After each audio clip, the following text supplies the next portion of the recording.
Hello everybody, Road Warrior 627 here, and welcome back to another Thoroughbred Racing preview. And today is actually the first one of 2023. That's how busy I've been. But that's okay. We're going to get the action rolling here with a good day. It's Wood Memorial Day at Aqueduct here in New York, just less than 20 miles from home. We're going to talk about all 11 races on the card, especially the Wood Memorial at the end. And I'm going to have a special guest to talk about that Wood Memorial with me when we get there. But we're going to go race by race. Post time is 12:15. Let's dive into my thoughts on the card. I'm going to keep most of the races very short. That way we have time at the end to talk about the Wood Memorial with Sammy Roseman. Let's talk about the first race here.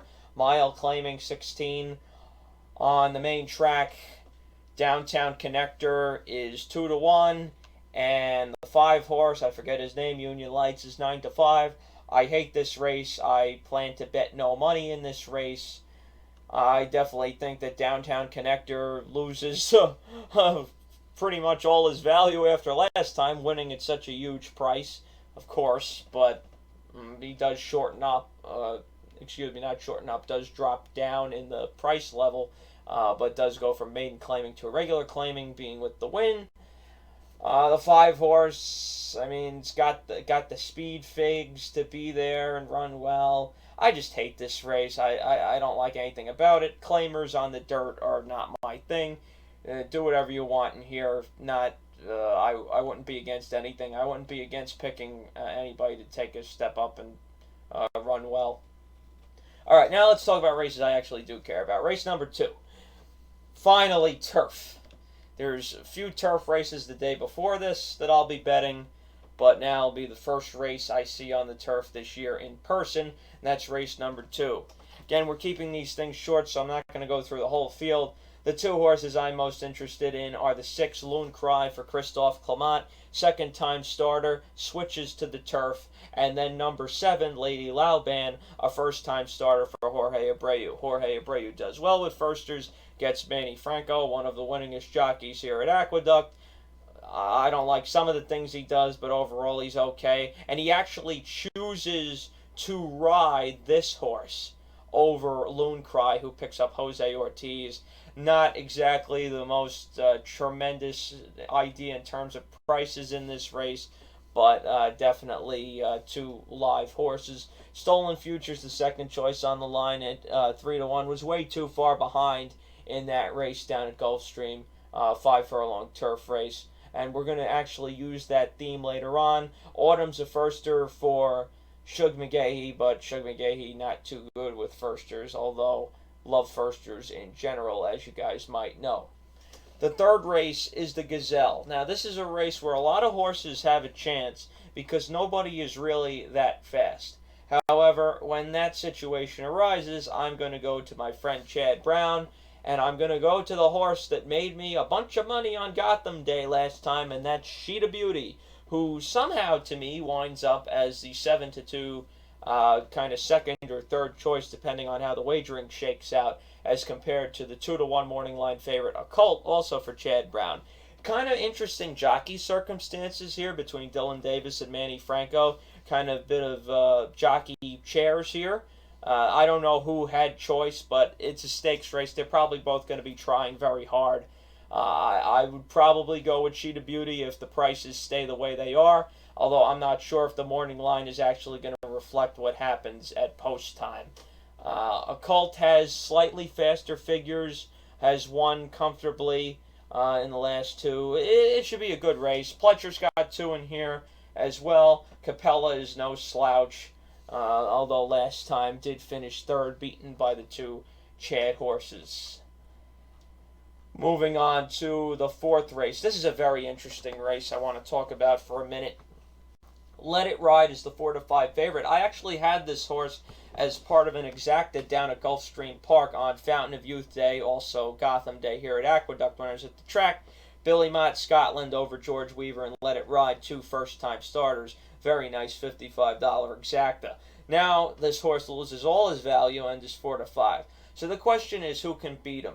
Treaty Obligation lost to a horse that I bet last time on the same day. I had 15 to win on that horse, which might not seem like a lot to the hardcore gamblers, but for me, $15 to win is a big bet on Victory Way last time out, who was 5-2. Treaty Obligation was the 4-5 odds on favorite. This time you get better value on Treaty Obligation and Klarovich and Chad and Manny. And then also on the inside you have American Hustle. This is the horse I got confused with earlier. This horse is shortening up, which will only be to his advantage.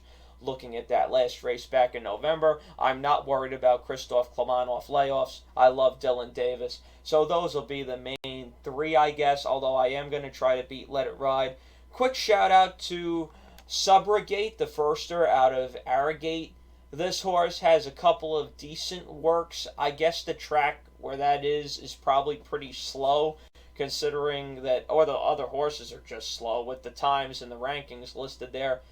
Toledo is riding in a couple of other races, so it's not like this is his only mount. Jorge Duarte with first-timers, 12% with a positive ROI.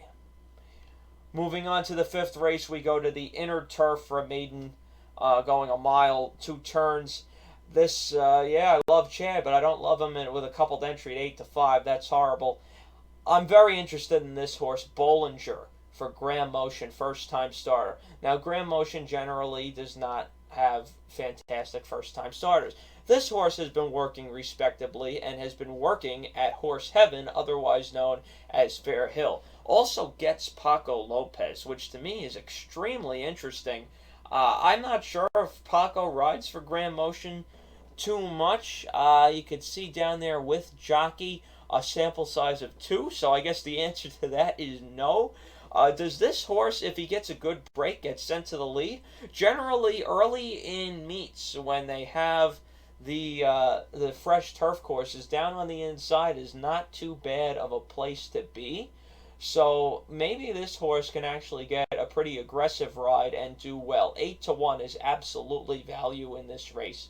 Another horse that I'm interested in, you guys know I play the same trainers almost all the time, Billy Mott's Surface Switch with Undoubtedly. This is a common theme you're going to see throughout the card. There's a lot of horses running in turf races that are just, they're dirt-bred horses. Now, who's going to take to the turf, we really, really don't know. But there's a lot of horses on this card that are trying the turf, so I'd rather have a bunch of horses doing it and trying to figure it out than just a few and having to side with those horses. So I'm mainly going to be focused on the 2 and the 8 with a little bit of the 1 entry as protection. Now we're going to move on to the Bayshore, which is the 6th race. This race last year was the last race on the card, and I was sitting in the boxes at Aqueduct, and I had my heart broken right in front of my face when Highly Respected got nailed at the wire after being foolishly ridden out by 5 lengths at the top of the stretch by Manny Franco. And guess what? There's a Klarovich Chad Manny Franco horse again in this race this year. How about that? This horse actually put up a decent figure last time out, in my opinion. And also, good thing to know, off layoff. Chad off layoff, I love it. Look at that, 32%, almost a positive ROI, does beat the takeout. Then we've got Victory Way for Bill Mott, who I had the $15 to win on last month. I'm definitely going to be including him as well. First-time starter for Bill Mott, stepping up in class, not too worried about that. The favorite is Joey Freshwater, Linda Rice. I hate Linda Rice. She shouldn't be training. Her horses are live. It sucks to lose to her. Out of principle, I can't use this horse. Plus, that 103 is kind of out of nowhere. And I've said this a couple of my videos toward the end of last year. I'm kind of getting tired of speed figures. So I'm going to be sticking with the guys in here. And maybe I'll use Linda in multi-race bets. That's something I should mention. This card is going to be tough, especially with some shorter prices, which you're going to see in the next race here as well, to do vertical wagering. So I'm going to have to adjust and do a little bit of horizontal wagering throughout this card. Moving on to race number 7. You got a tough horse in New Guinea, always runs a good race, but hasn't won since way, way back in November of 2021. I understand the 9 to 5, but Clement's got another horse in here in Waterville who has figures to compete, is also the second choice. See, that's chalk. I really don't love anybody else in here. Smoking Hot Kitty for Linda Rice is interesting just because this horse ran third in a race where I made my biggest score of my entire life. This one when Vinditude won. God bless Vinditude, by the way. Lady Jasmine in here also ran a good race first time out back at summer at Saratoga. Donk off layoffs. It's got a sample size of 3, winning 1 out of 3. I guess Donk doesn't really bring horses off layoffs, but it's nice to know that he was able to factor that in on one occasion. Race number 8. This is a race where I probably want to throw up because there's a horse in here that, in my opinion, has been taking performance-enhancing drugs for obvious reasons. He's trained by Jamie Ness, who moves up horses like he's pulling a rabbit out of a hat. Yeah, if this horse wins, which he probably will because he's working up a storm and he's run way faster races than everybody else, I'm going to be very upset and I'm probably going to curse at the connections down in the winner's circle because that's how much I dislike what's going on. And before you tell me, oh, Andrew, he's not using performance-enhancing drugs. He's not. Well, guess what? The gamblers were right with Jason Service, the gamblers were right with Jorge Navarro, and the gamblers were right with Juan Vasquez. So how about you listen to the gamblers, and even people who are just kind of casual fans have labeled Jamie Ness suspicious. This would be very unfortunate if he wins this race, but he does have the best chance. Little Vic, I feel, is a little bit dressed up off his last race. So that's why I'm kind of going to try to stay away from him. White Abario, I saw that race down at Gulfstream last time on the TV. Yeah, it was good, but I just feel like he's always just a little bit overrated. Bold Journey for Bill Mott is a little bit interesting if he could duplicate that last race. I don't know if he can, but if he can, he's got a chance if the needle wasn't filled for Repo Rocks. And then how about today's flavor for George Weaver? 4 wins in a row and some decent numbers there. This horse definitely has a shot to at least hit the board, even if Repo Rocks does win the race. I'm very interested in this one horse. I'm probably going to use him in multi-race bets. 2 more races before the Wood Memorial, and we're going to move on to race number 9, which is one of those, again, where it's kind of going to have to be a horizontal multi-race bet sort of strategy, because I feel like the race kind of does go through the 2 Chad Brown horses, expand the map for Klarovich at 2-1, and then Veronica Green for Peter Brandt at 7-5. Can I play either of these horses to win?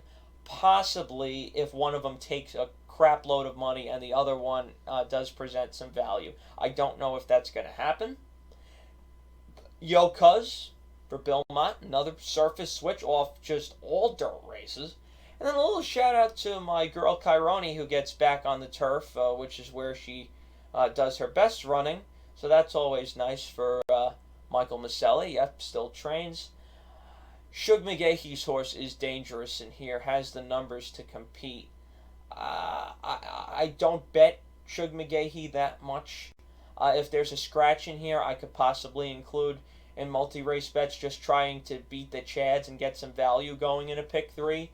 But I think this is mainly between the 2 Chads and maybe little shots elsewhere, like a little saver on the 1, a little saver on the 3, but not heavy and probably not in the multis. I think this is a very top-heavy race with the 2 Chads. And then finally, the last race before the Wood is the 10th race, and it's probably the most interesting race on the card to me. I said before that there was a horse coming up later in the card who fits that profile I talked about before with the Cassie horse, having an impossible trip in a 5-furlong Gulfstream turf sprint, and that horse is strictly taboo for Christophe Clement. Was way too far back, finished 6th, beaten 3 3/4. You get Dylan Davis here. I love this horse, 3-1. Not a great price. So that's worth noting. Also is the morning line favorite. My boy Chad, he's got a horse listed here, 10-1 in Limani. mile and 70 yards off the turf.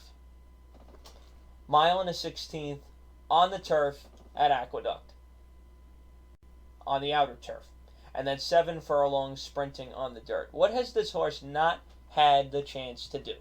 This horse has not had the chance to sprint on the turf. And that is a chance this horse is finally going to get. You get Franco, you get 10 to 1 on the morning line. Probably not going to go off 10 to 1. Still, that sticks out to me. I think you definitely need to give this horse a serious look in here. There's other horses who could possibly be live, but it's a maiden race where really nobody has run super in any of their previous losses. So you gotta take value if you can find it. Don't get discouraged in this kind of race. One thing, going back to Clement, a lot of horses in here have the dirt pedigree, as I mentioned already. A lot of dirt horses trying turf. You've got an Australian sire here for Strictly Taboo. That's a stick out, not only in this race, but on the card in general. So those are my thoughts, my quick thoughts on the first 10, how I'm going to approach them in the early stages here. Weather looks good. Now we're going to move on to the Wood Memorial and introduce my good friend, Sammy Roseman. And with that, we finally have the 11th race. It is the Wood Memorial. And it's time to bring in today's co-host. He has co-hosted with me more than anybody else in the history of my YouTube channel. And we're going back to the old school two-man preview. Sammy Roseman's here, everybody. The OGs are back. Back in force for this Wood Memorial tonight. Yes, sir. Alright, so this goes as the last of 11 races, and I mean, I think we both agree that having the Wood as the last race is a really stupid thing because it's going to be hell leaving Aqueduct. Oh, yeah, and it's later in the day, too. Yeah, it's not going to be great. I loved it last year when it was the 8th race and it was still in the sunshine. That was nice. But Oh, yeah, it was. Yeah, not this year, Even though. more, it was even better when Joel Rosario did his Joel Magic and caught early betting at the wire. Good times, man. Yeah, his Joel quote magic. Everybody knows my opinions on Rosario. But Rosario's not in this race, so let's start talking about it. And for this race, we're actually going to go through the entire field here. And we're going to start, there's 3 Todd Pletcher horses in here. And actually, the lowest price on the morning line of the 3 Pletchers is one of his 2 maidens, and that's Dreamlike, who's coming off a race at Gulfstream Park where he was 1-5 and hung in the stretch like a chandelier. He really did.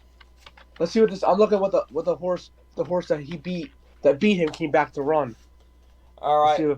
Yeah, while Sammy does that, it is worth noting that this horse has put up 2 pretty decent speed figures, and we're going to mention this a lot when talking about this race. You do not need to be that fast to win this race. This is a horrible running of the Wood Memorial. Anybody can step up here and run the race of their life and probably win, so don't get too carried away with the prices.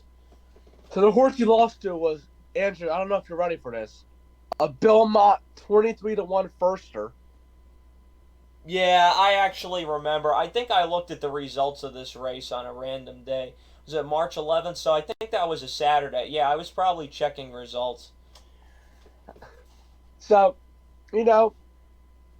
I get the hype with the horse because, Jose Ortiz is getting on. He chooses the horse over multiple horses. Yeah, that's true. And the pedigree is good for sure. There's nothing to dislike about that. So I guess you do have to consider him. The one thing is this horse is probably going to be close to the lead, and it's at least my opinion that the pace could potentially get a little bit contentious in here. So you do need to watch out for that. Now we're going to move on to number 2, who is Shadow Dragon, Bill Mott's horse. And I'm picking Shadow Dragon, believe it or not, in this race. But Sammy, do you want to talk about him a little bit first? No, I actually was with Andrew on this one a little bit. I think Shadow Dragon is actually interesting in this race because, I think there'll be a little bit of a pace. I don't know how much, too much pace, but there's a bunch of speed. And if you saw in the Gotham, if that means anything to anyone. It blew up, and I think this race could have the potential because there's no really standout. I know people love Hit Show, but we'll get back to that later as we go on in the video. But there's no, I just don't feel like there's a standout. There's a lot of speed, I really like Shadow Dragon's Holy Bull. I know I found that impressive. He didn't get by, but he was right there with Rocket Can. Rocket Can is a good horse. Fountain of Youth. This wasn't his day. He had a tough trip to his to say for him. You know, so he's definitely interesting if he can get some pace. Yeah, and part of this is a little bit personal. I had Shadow Dragon the first time he ran. He won first time out. He was down by like 14 lengths around the far turn, and he somehow won the race.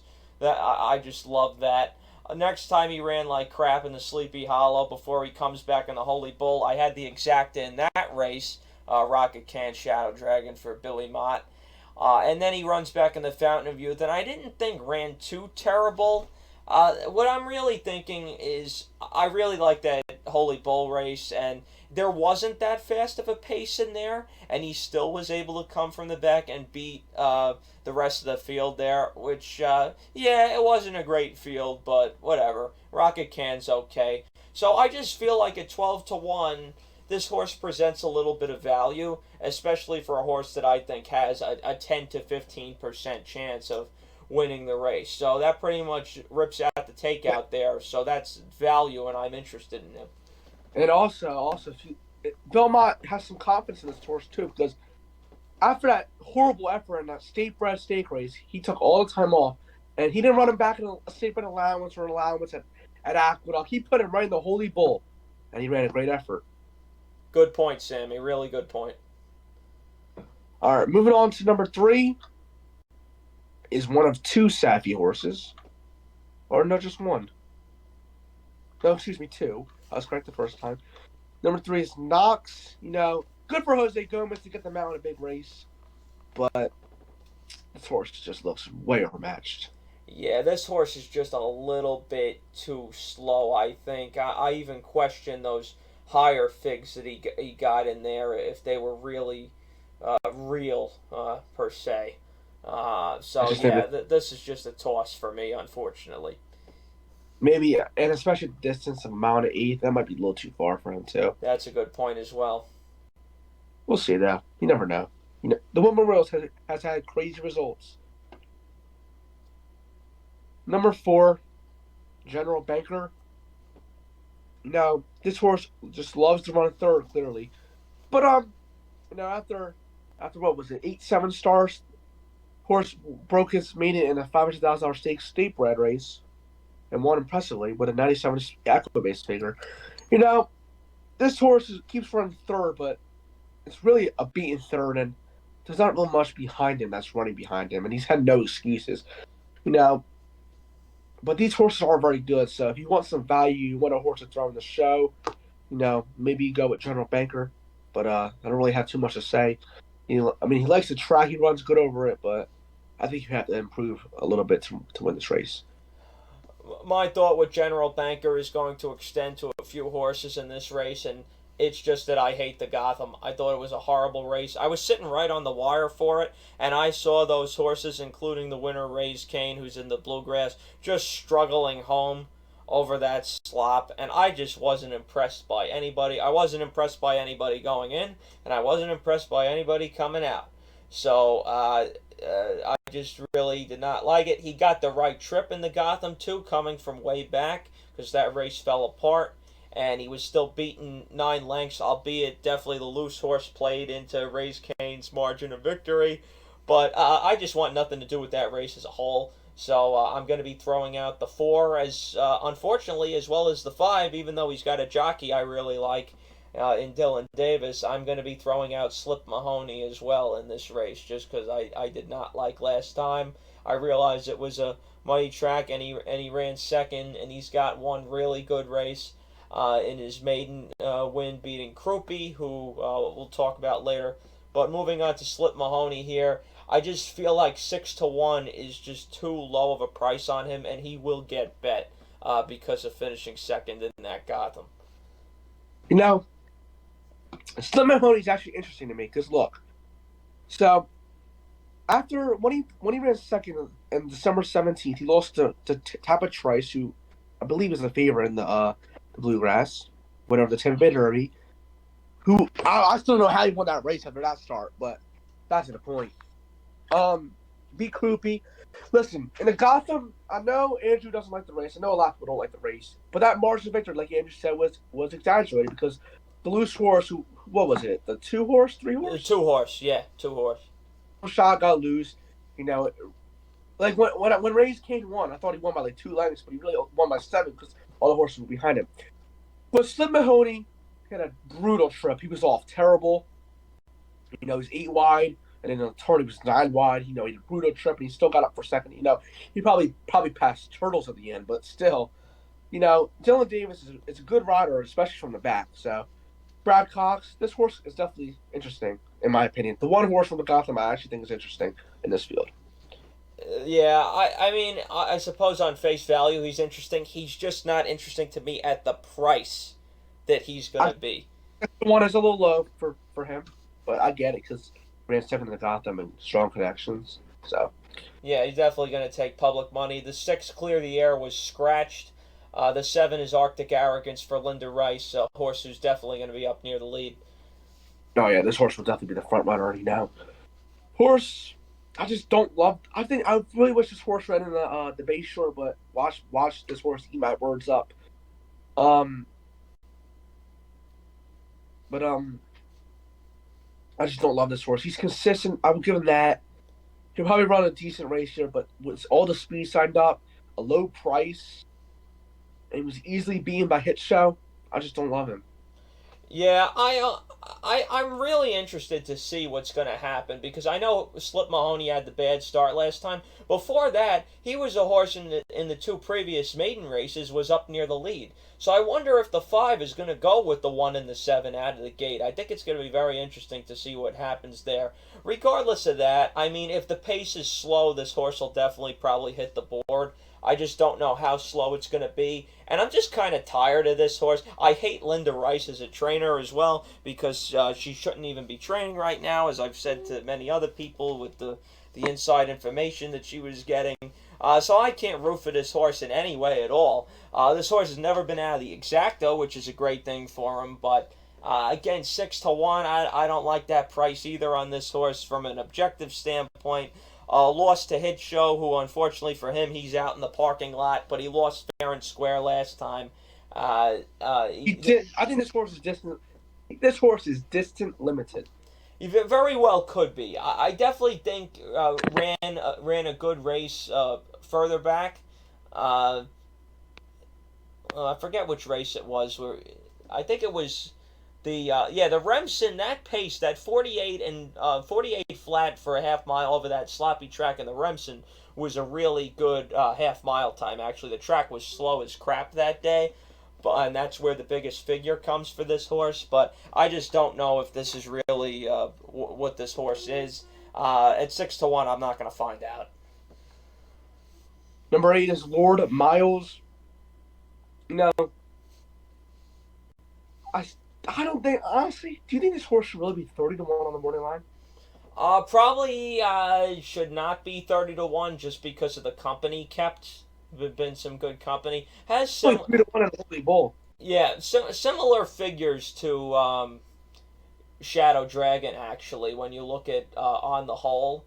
And you got Paco Lopez who I don't really know what he's going to do in this race to be honest with you. You know, you never know with Paco. He might decide just to go to lead. Yeah, who I have no idea. Me either. Number 9 is Croupy. Croupy is still a maiden. The other maiden in this race.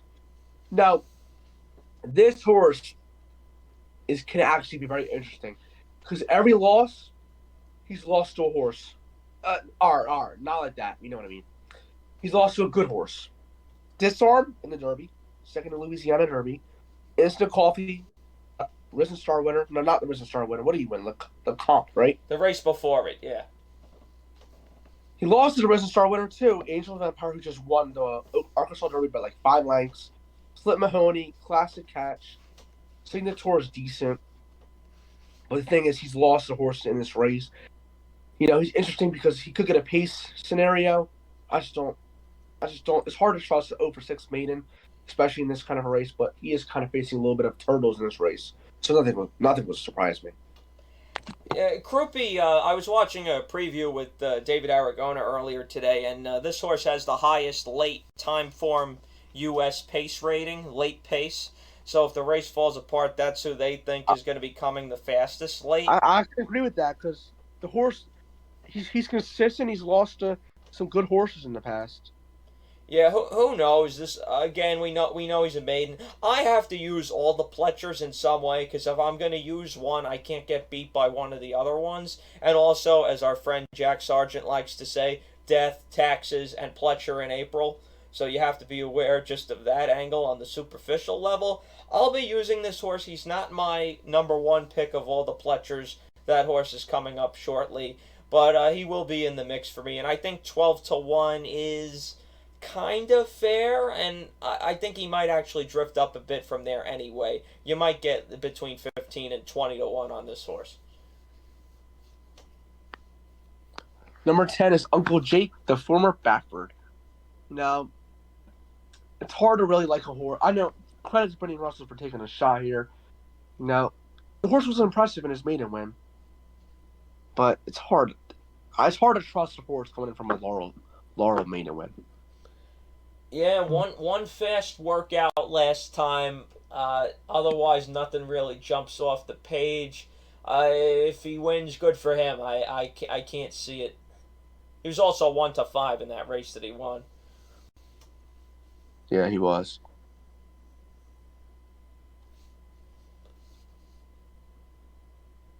All right, and number 11, who's going to be my second choice in this race and my number one choice of all the Pletchers, is Classic Catch, being ridden by Trevor McCarthy. Why do I like Classic Catch? I like him because he's pretty consistent. Generally, always runs a good race. The speed figures are not that lacking, even though I've gone away from speed figures recently. I thought his win last time was okay. If anything, it proved that he can get the mile and an eighth okay, even though it was down at Gulfstream. Slow time, but Gulfstream wasn't that fast in the beginning of March as a track in general. So I'll take a stab here. I think he's the most accomplished of the Pletchers, and I think 10-1 is a fair price. So if I bet anybody to win besides Shadow Dragon, or even across the board, if I go to that level, it'll be the 11 Classic Catch. And of course, we can't hear Sammy. Are you there? Yes, great. I thought we might have solved that problem. All right, Sammy, you can talk about Classic Catch now. I already said what I thought I said what I said. Never mind. Oh yeah. For me, for Classic Catch, I like this. I like that what Andrew said, how he got the mile and eight. I remember hearing about. I think he was pointing to what's the race, the Risen Star, because no one thought anyone was going to show up in that race. No, not the Risen Star, the Comp, and he ran the Timber Bay Allowance race and lost. But last race, mile and eight, he won. Slow time, like Andrew said. He definitely is the most accomplished horse out of all three, but I'm just not sure. His numbers fit too. He might get the right. I think he has to sit. I think he has to sit a little bit off the pace. But he likes the distance. He is 2 for 2 at the distance, though. That is one thing. He won impressively, and his two numbers are 94s. You think a 94 Equibase figure would win this race? I think a 94 Equibase figure can win this race. Not only that, but this is why I like Pletcher in this race, besides the whole Pletcher in April thing. He's got horses that are doing everything. He's got one horse who's going to be near the lead. He's got one horse who's probably going to be this horse. And then he's got the disclose in Krupe. So I think it sets up well for Pletcher in this race. That's why another reason I have to use all three of them. But I certainly think he'll be in the best position with the pace I have forecasted. Not coming from super far behind, but being kind of in that mid-pack kind of position. And also going for this horse, when he was going for the short too is because he's won at the distance, and also when he won that race at Aqueduct, he was 5 wide around the turn and clicked clear by 2.5 lengths. Shows you when he's gonna have a wide post today, he's gonna be wide on the turn. So for him to do that already shows you that this horse is capable of doing that again. I completely agree. Let's move on to number 12, Mr. Swagger, who I feel doesn't have a chance to win the race, but I think he could possibly have an impact on the way the race plays out because he does have a little bit of speed and he's kind of the most outside of the four main speed horses. So if he pressures the three horses, whether that are just in front of him or to his inside, he could really soften those horses up. What do you think? I think this horse should have been in the base short. That's what I think. I agree with you from in terms of getting a win. Yeah, I agree. This horse is gonna go. You see his workouts; they're bulleting him. He's gonna be right there over the pace. He's definitely gonna affect the pace. Yeah, you But gotta you gotta try to not lose a bunch of ground into that first turn as well. First turn comes up quick. yeah, and, Carlos Oliveira he's pretty aggressive too. If you notice, out of his few rides he rides, few mounts he rides, he's aggressive. This horse will be right up there. I just don't think he's good enough. And then finally, the number 13 is the morning line favorite for Brad Cox, Hit Show with Manny Franco. I just don't love him. I don't see why he's supposed to be 5-2 in this race, especially with that post. He's not a super standout like other people are talking about him. Does anybody really love the Withers as a race? I don't. He beat Arctic Arrogance, who's distance limited, and he beat General Banker. Congrats. Yeah, I don't think that makes him 5-2. I mean, like 6-1 or 8-1 would be fair value on Hit Show. I think he deserves to be favored, but I think he deserves to be. I think the morning line favorite. I think the favorite in this race is not to be deserved to be under 3-1. Mm-hmm. And he's not gonna be 5-2. He's gonna be like 8-5, 2-1 maybe. I really don't know.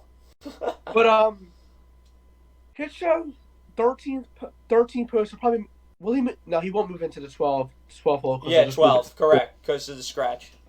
He'll move into the 12 hole. I just don't. The horse is good.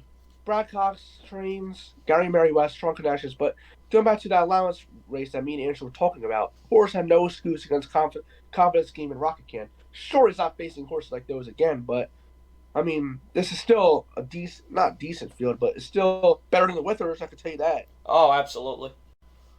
And a much bigger field too. Sure he deserves to be favored, but I just don't see in this kind of race. I feel like you need to go value in this race. I just don't see it with him.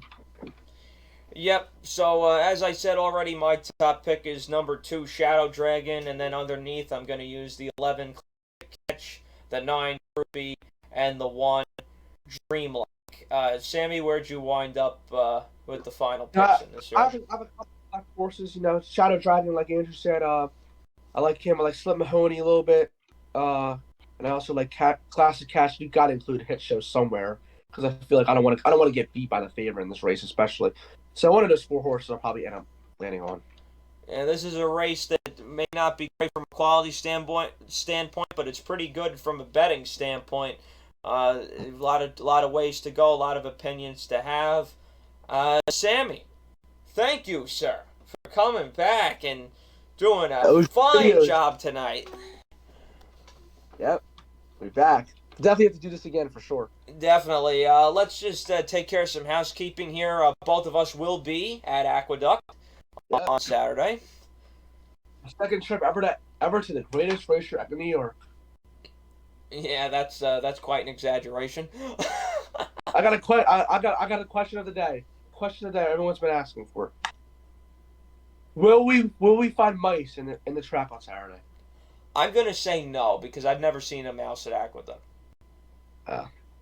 Well, you never know. They might appear. Maybe even one of them can run into a memorial. You will definitely see pigeons. Pigeons inside the track? Yes, inside the building.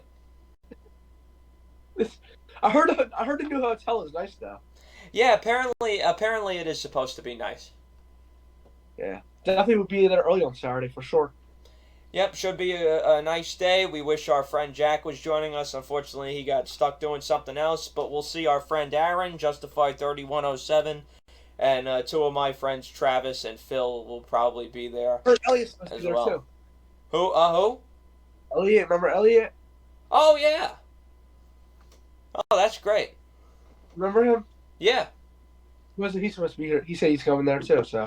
All right. Sounds awesome. Hopefully it's a good day. And also to everybody out there, one note, next month of my life is going to be extremely busy. The next video on YouTube will probably be for Man Award Day at Belmont. And then after that, it's probably just going to be the Belmont Stakes Racing Festival. I'm not doing a Derby video this year, and I'm not doing a Preakness video this year. We're just going to keep it to New York and keep it simple this time around because of all the stuff I got going on. Sammy, thanks once again. Happy Passover to everybody. Happy Easter to everybody out there. Enjoy, pay your bills first, and may the odds be ever in your favor.